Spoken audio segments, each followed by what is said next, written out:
Lewis Cine makes his case for a future with the Vikings and another preseason win. Welcome to the Locked On Vikings podcast.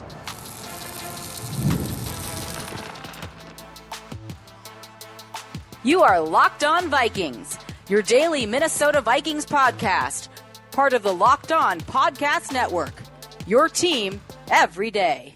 Hello, everybody. Welcome to the Locked On Vikings podcast, where we are always trying to learn something new.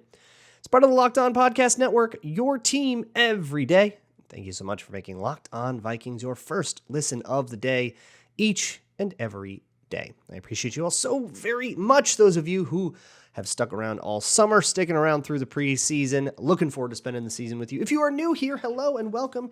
You can find the Locked On Vikings podcast wherever you find your favorite shows, whether it is an audio listening place like the SiriusXM app, for example, where you can also find live broadcasts of all Vikings games. Just search out Vikings, or you can search out Locked On Vikings wherever else you listen to your favorite shows, such as YouTube, even if you want a video component, or Amazon Fire and Roku. Just download the Locked On Minnesota Sports app. Today's episode is brought to you by FanDuel. Now through September 22nd, all FanDuel customers can bet $5 and get a 3-week free trial of NFL Sunday Ticket from YouTube and YouTube TV. Visit FanDuel.com/lockedon to get started. Today on the show, we're recapping the Vikings' 27-12 preseason victory over the Cleveland Browns after physical joint practices and just a brutally emotional week with J.J. McCarthy, with Jordan Addison going down, with just all of this gloomy rain cloud over the Vikings. The depth shows up and kind of takes it to the Cleveland Browns. It was a fairly dominant effort from all levels of the roster that played. Obviously, a whole bunch of their starters, a whole bunch of our starters not in the game. This isn't exactly a season preview, but you got to be proud of the depth. On today's show, I'll start with the headline of the game, which I think everybody who was talking about it is agreeing that this headline is Lewis Cine flying around the field. Great game for Lewis Cine, and what a great thing to see from him. But we won't just talk about Lewis Cine. There's all kinds of young players that really showed out. We'll talk about Nick Mullins, Jaron Hall, guys like James Lynch and Tyler Manoa and even Ed Ingram playing into this game, the only true offensive starter that played. But the headline has to be Lewis Cine. Lewis Cine, he gets like 10 tackles at the end of the day. He has an interception. He has an absolutely massive hit on quarterback Tyler Huntley later in the game. He played most of the game. He might have even played all of the game, which is great, right? I love getting him reps, especially because so much of his development was broken in half by his leg injury and by scheme changes and all this stuff. Get him some reps, get him used to this Flores thing, and give him every single opportunity to prove himself. And prove himself, I think he did.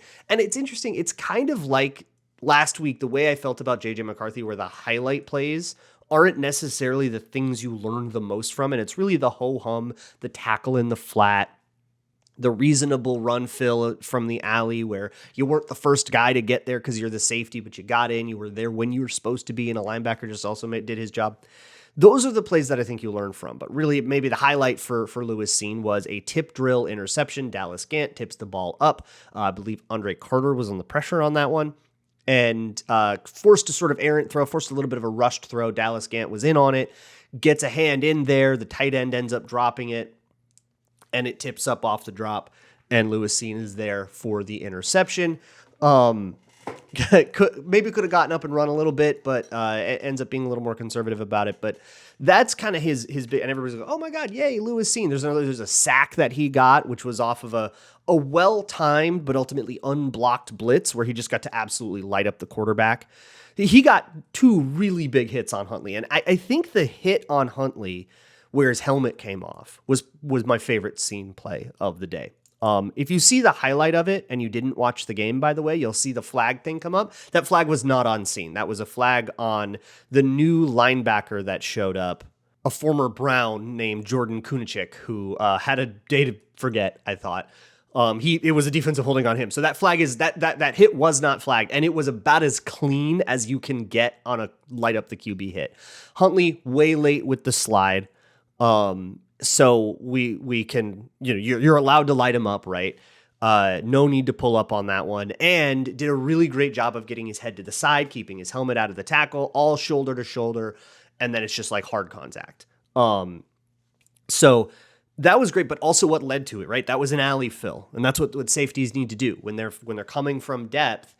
Typically, any run play, if it's well blocked enough where the safety has to do something, there's going to be a hole, there's going to be an alley, right? And that's going to typically be your C gap or your D gap, depending on like how many tight ends are out there and what the rest of the run fit is doing. So that's typically going to be kind of like near the edge. That's why they kind of call it the alley. It's like between the wide receiver corner duo thing and the rest of the thing and the rest of the contraption of the run play. That's the alley. So you fill the alley.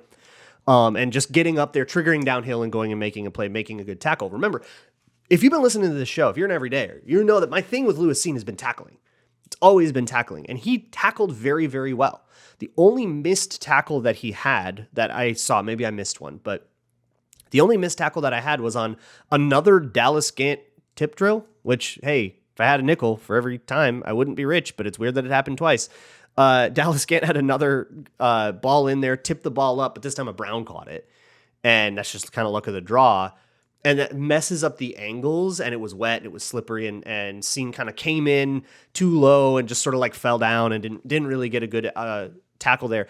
It was not a good play, but it feels like a very easy one to excuse, sort of because the rest of the game went well. Where it's like, okay, you clearly were doing your angles right, and you just kind of slipped on that one, and that's fair because tip drills get weird. If that were the only play he ever made on the whole day, it would be harder, right? Where it's like, well, where were you elsewhere? And the one time you do get there, you can't even keep your feet. But like, I don't know, that is an easy one for me to forgive. But the other things that went well for Lewis Cine in this game are other guys that did poorly. Bobby McCain having catastrophic pass interference in the first quarter that led the Browns to one of their only 2 touchdowns of the game, which came with the first team that was out there. That was a pressured rep that should have been a throwaway, but Dorian Thompson-Robinson got out of the pocket, did his scramble thing, his schoolyard thing that he was been doing since UCLA, and threw a very ill-advised pass to a covered receiver. But Bobby McCain got too physical. The 2 guys fell down. The ball falls incomplete. Flag, 1st and goal on the 1. Really bad play. And considering what happened to him in the Raiders game, if ever there was a moment to move the depth chart where Bobby McCain was playing above Lewis Cine on this, I think Cine was only in on 3 safety sets to start, and then he was a true like every down safety for the rest of the game after Theo Jackson came out. But like, after these 2 preseason games, it's really hard for me to keep that status quo. I think that you just have to make that change. Bobby McCain doesn't look like he's ready to be a part of this defense. And Lewis Cine does. And the only thing that would stop you from doing that would be like pretext.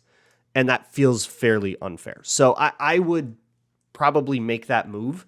Or at the very least, pencil that in when you're doing your 53-man rosters.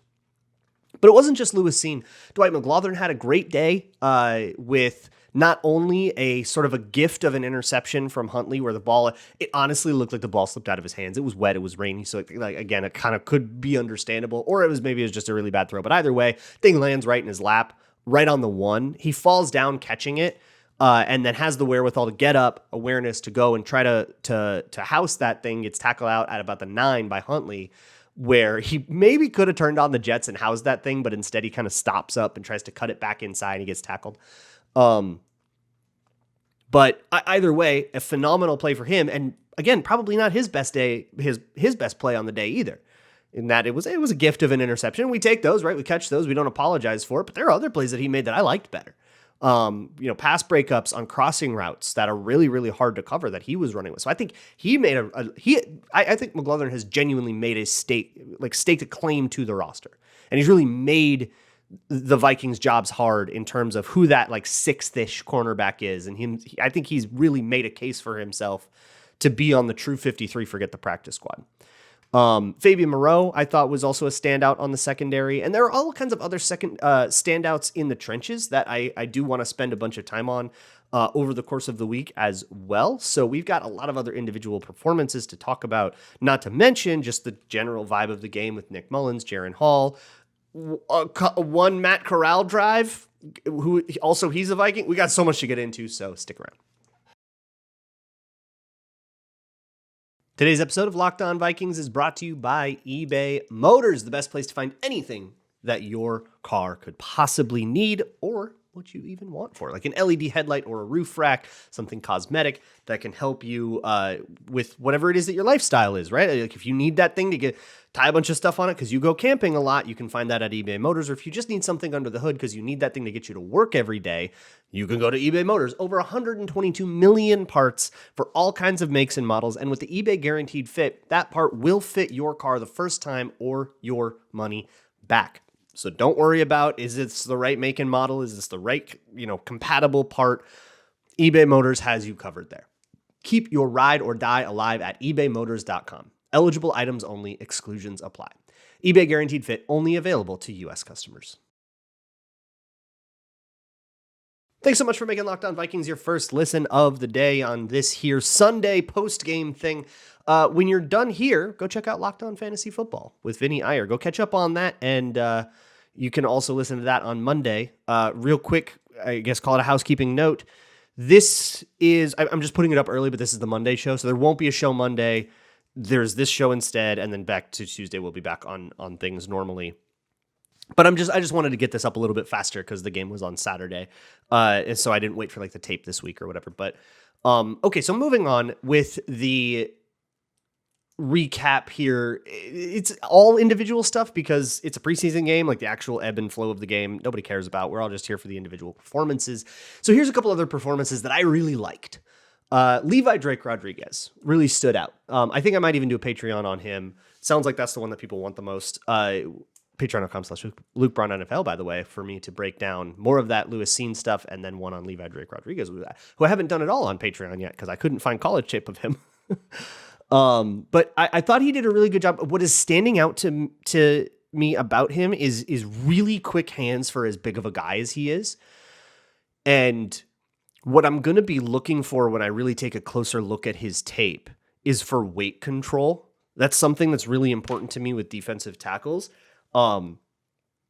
To really attack, like what you want to do as a D tackle if you're trying to rush a gap, right, is you want to like jab step to one side and then kind of cross face and get through the other gap. You want to sort of get them going left so you go right? Like that's a very sort of universal tactic that is going to come up in a lot of pass rush moves and a lot of run defense situations.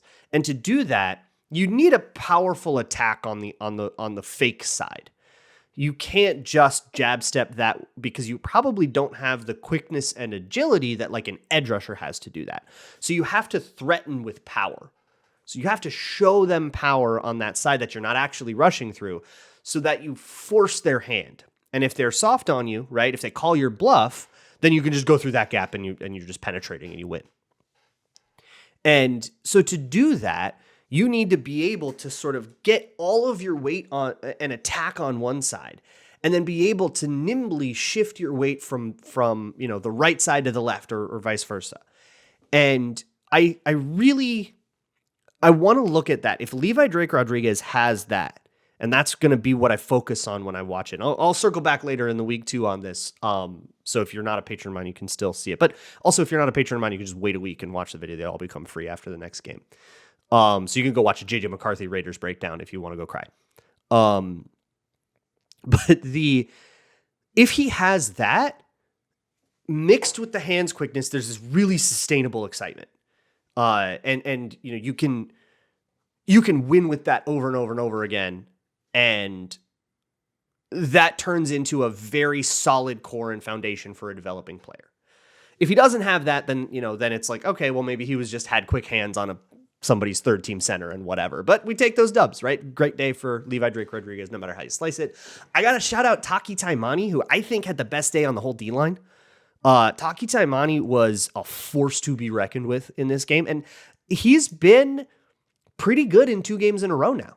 And I think he might be, he might be too buried on the depth chart to really push for the roster. But if he is a surprise roster make, I think it has to look like this. But really, I think what he's doing is locking down a practice squad slot really well. And that means that might be a guy we see on the field someday. I also want to shout out, like a lot of the edge rushers, Andre Carter had a couple of pressure moments. Owen Porter had a couple of pressure moments. Richter got his sack on a rollout. Richter had this interesting sequence. There was a rollout with, I think it was still when DTR was in the game.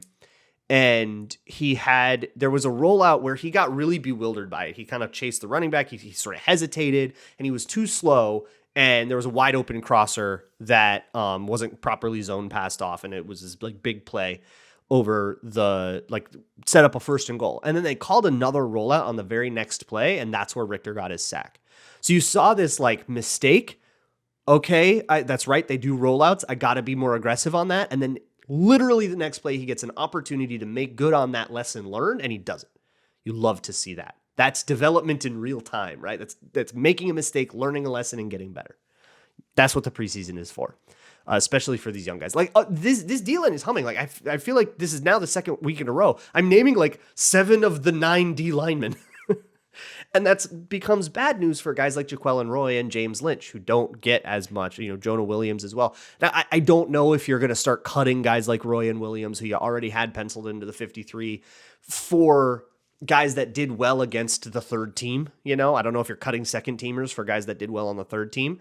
But what I will say is the depth chart had changed. James Lynch was demoted back down to the 3rd team for this one, and Levi Drake Rodriguez was promoted after the Raiders game. So they're clearly responding to this. I think James Lynch's roster odds are pretty much out the window. He's had 2 pretty bad games in a row now. But the D-line on the whole, the D-line depth played really, really, really well. And that's really encouraging because that's a group we were really worried about. Some of these young guys stepping up, that would be huge. To rapid fire through a couple other big winners, and then I've already sort of talked about the losers, but I'll round out the ones I haven't gotten to yet. Jalen Naylor, Tristan Jackson, Brandon Powell, all 3 I think had acquitted themselves well, and I think you kind of have, okay, there's wide receiver 3, 4, 5 right there. And Naylor, Jackson, Powell. I don't know if you might still want to put Powell at wide receiver 4 just because he's turned out to be so solid, and Tristan Jackson did make some mistakes in that Raiders game. They were more subtle, but they were like route mistakes, and might be a little bit more. There's the talent there. You want him on the roster, but I don't know if you would put him in over Powell, who I think is that veteran experience and just that trust of he's going to do it right at the right depth and all that stuff. But whatever, right? Everybody had their good games. We're happy with all 3 of those guys. I would say that Ed Ingram, so this is an interesting thing. Ed Ingram playing in this game, and everybody's like, wait, whoa, what's up? They even asked Kevin O'Connell after the game, and he said, hey, we've got an individualized plan for everybody. Don't freak out. If Reisner were healthy, Ingram still would have played. So it wasn't about injuries the way he said it, but it's about getting him reps and all that stuff. And I don't know if necessarily it's like a threat to bench him is the way that I think he was trying to say it, but he was being very coy. Obviously, it was kind of a non-answer. But for whatever it's worth, especially after the Browns had sat like their true 2s, he did fine against the 2s. But once it was the next group of people out there, it was just like, oh God, this guy should not be on the field right now. He was just annihilating those Browns 2nd and 3rd teamers. Just that, he shouldn't have been playing among the 2s. Those reps, I guess, are great, and maybe there's something to just the way that Ed Ingram responds to really mauling the heck out of somebody, and it gets him some momentum. With his play style, I could kind of see that being like, hey, let's just get you out there and go kick somebody's ass and get yourself, kind of heated up a little bit. I totally would get that, but whatever it was, some absolutely just monstrous reps. Messed up one stunt with David Quessenberry that led to a sack. That's probably like one big mistake on the day, and probably the thing that people are going to focus more on, which I don't think is appropriate because he really had, outside of that one communication error, a day I would call dominant. So a big winner there, and of course Reisner still not playing, which bodes well for Ed Ingram. If there ever was an idea of there being a position battle, you can't win it if you don't play in the preseason games. As for the quarterbacks, Nick Mullins was Nick Mullins. A lot of yards, very good play outside of a couple of unbelievable bozo moments that if this game were real, probably lead to you losing it. And then Jaron Hall, I think, had a pretty good day as well. A big long touchdown to Jayshon Jones, and a just generally efficient operation of the offense. He didn't look super overwhelmed or lost. Seemed like whatever weird stuff was happening to him in that Green Bay game last year, he sort of worked through that and is now back onto some kind of developmental track. Matt Corral, the Vikings signed Matt Corral after they put J.J. McCarthy on IR just to be like QB4. He played one drive, handed it off twice, and then it was like 3rd and 16 after that because there was a penalty. Because there's a really bad TFL. on Trey Knox, it was Trey Knox's fault, which is probably enough to get him cut. Then a rollout to that Matt Corral was supposed to execute that went as bad as it possibly could have. It was just like sack, fumble out the end zone, safety. It's just total disaster. He's been here for a day. I don't know why they even let him try a passing rep. They probably just should have called duo and punted, but I guess we tried it and it went real bad. So I guess that was that. We'll see if Matt Corral gets more run against Philadelphia and once he has a week to get used to things. But speaking of players that maybe got themselves cut versus the Browns, there are still some losers in this game. So we'll go through those next. Today's episode of Locked On Vikings is brought to you by FanDuel, America's #1 sportsbook. The NFL season is right around the corner, so it's time to get your futures bets in. You can still get Vikings over under 7.5. So if you're feeling really down on the Vikings, you can get it under 7.5. Now that line is very expensive right now, but if you feel like maybe people are underrating Sam Darnold to Justin Jefferson, and hey, Jordan Addison, he might not even miss that much time with an ankle injury. We'll get Hawkinson back eventually. Maybe we'll steal a stupid 8 wins. You can get a very cheap over if you're feeling it. But whatever it is you're looking for at FanDuel, you can get a very cool promo right now, something a little different. Through September 22nd, all FanDuel customers can bet $5 and get a 3-week free trial of NFL Sunday Ticket from YouTube and YouTube TV. With a YouTube TV base plan, you can watch every regular season Sunday afternoon out of market game, no matter where you live. All you need is a Google account and a current form of payment, which you can cancel before it charges you. So go to FanDuel.com/lockedon and download America's #1 sportsbook. The thing about the preseason is you always get, like there are guys we can be excited about, right? Like, great game, Lewis Cine, we're happy with you. Great game, Jalen Naylor, happy with you. Tristan Jackson, cool fade from Nick Mullins, happy with you. Seeing Nick Mullins play and not be a catastrophe is a win where there was a scenario where Nick Mullins gets to play a whole half. He throws 2 gnarly interceptions and we're going, oh my God, do we actually have to maybe think about backup quarterback? But no, he played solid. He made some bozo stuff. He was him. He was the Nick Mullins we all kind of love even when it's bad. But the more impactful things that can happen in the preseason are guys getting cut. Guys that probably were going to get cut anyways, confirming that, and it can happen in an instant. I think about Lucky Jackson. Lucky Jackson, outside looking in on the roster, on most roster projections, right? But hey, you go show out super hard in the preseason. You've got every opportunity in front of you. But if you field a punt from the 3, you're not supposed to do that. You make mistakes on special teams. I don't know about that one.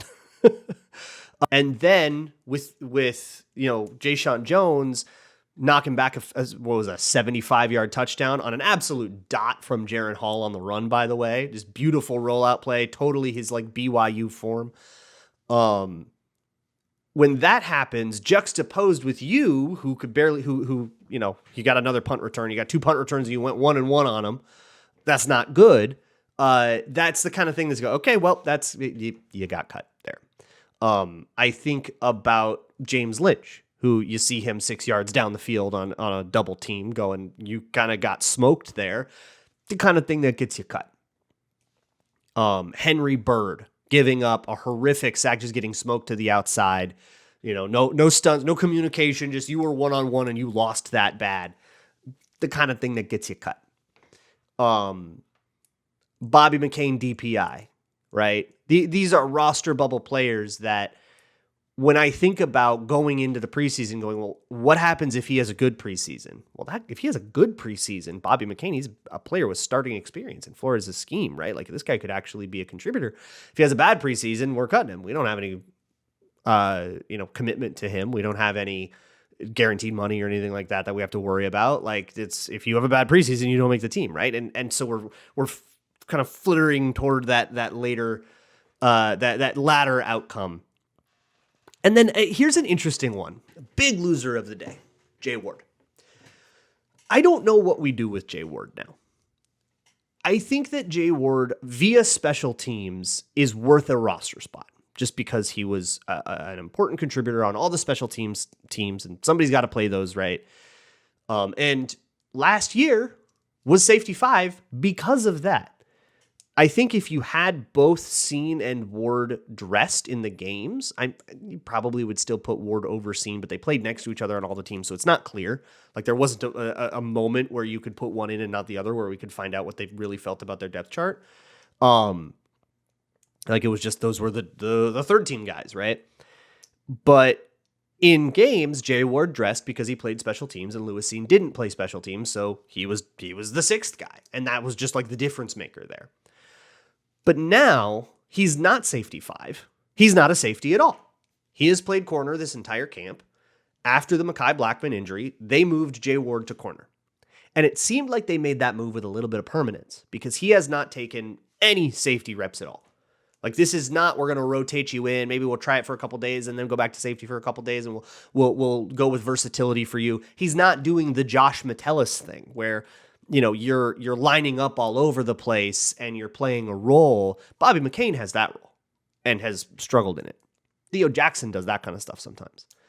Lewis Cine has done that some kind of stuff sometimes, depending on like what unit he's in with. Jay Ward has played outside corner. He's an outside corner now. That's just what he plays. And he's struggling. Rough game against the Raiders, rough game against the Browns. If tackling was the reason that Jay Ward was higher than Lewis Cine on the depth chart, which we don't even know that he was, but assuming he was, it would be because of tackling. Jay Ward had a worse day tackling than Lewis Cine. He missed 2 really rough ones and actually had to have Cine come in and clean up one that he slid off of. A rough day and just a rough day all around for Jay Ward. So him at corner doesn't work. But have they made that decision permanently? Like, have we just done the thing? And this, as unfair as it is, and it would be very unfair to cut Jay Ward over this, but it happens where you move a guy, it doesn't work out, and now you don't really have, but we kind of have 5 safeties already, and we don't want you at corner, so practice squad, sorry? Like, this is the kind of thing that happens, and I think Jay Ward's roster spot wasn't a guarantee by any stretch of the imagination. If I were Brian Flores now, he's much smarter than me, so maybe I'm just an idiot. But if I were Brian Flores now, I would give up on this Jay Ward corner thing. I'd put him back at safety and say, we just kind of wasted a month of developing you, and sorry about that, but let's cut our losses now and move you back to safety and see exactly what we're going to do about this if we're going to keep 6 of these guys again. Is it going to be the same 6, etc.? But if you keep him at corner, he's just going to do more and more stuff to get himself cut. And that feels a little bit like mismanaging a player you spent a draft pick on and saw at least a few promising things from and hoped would develop into more.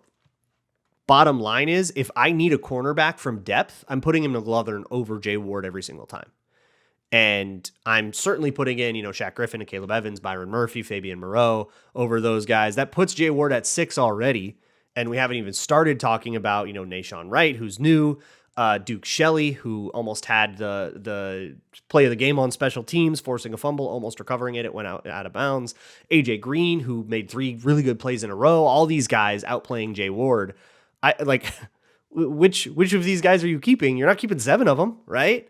And I would trust McLaughlin over all of those names.